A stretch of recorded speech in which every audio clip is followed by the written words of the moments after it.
அசதியா இருக்க, டயர்டா இருக்க. வச்சுட்டீங்களா? 3 வாட்டி வச்சுட்டு அப்படியே அந்த 3 வாட்டி அந்த காதுல வலது காதுல பேர சொல்லுங்க.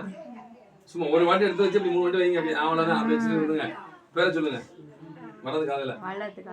சத்தமா சொல்லலாமா? நல்ல சவுண்டமா சொல்லுங்க. எல்லாரும் கேட்குற மாதிரி சொல்லலாம். அப்படி சொன்னா தான் நம்ம வந்து பேர் வைக்க முடியும் அடுத்தாப்புல. திருவெண்பா திருவெண்பா திருவெண்பா. Right, okay. அடுத்தது நீங்க வைங்க. இதை எடுத்து தாய் மாமா ரெடியா இருங்க அடுத்தாப்புல.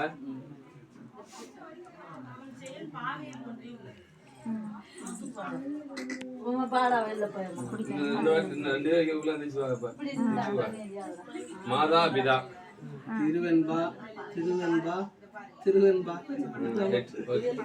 ஓகே. மாமா வாங்க, தாய் மாமா. அதுல பேர் வந்துங்க. பிள்ளையார் சொல்லி போட்டு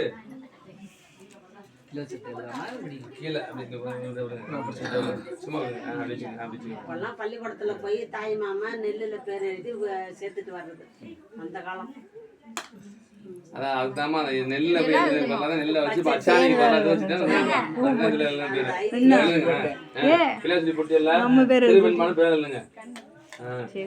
நல்லா பண்ணாது, பட்டா பட்டு போதுங்க.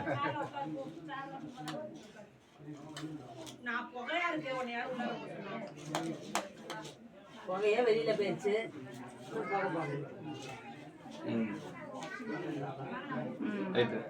இப்போ வந்து பாப்பாவுக்கு பேர் வைங்க.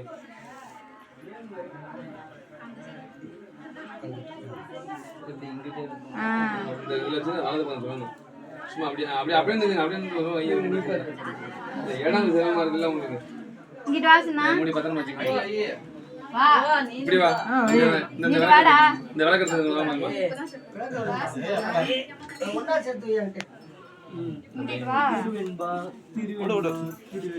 மாமன் சொல்லுவது என்னன்னு கேக்குது. அது வரைக்கும்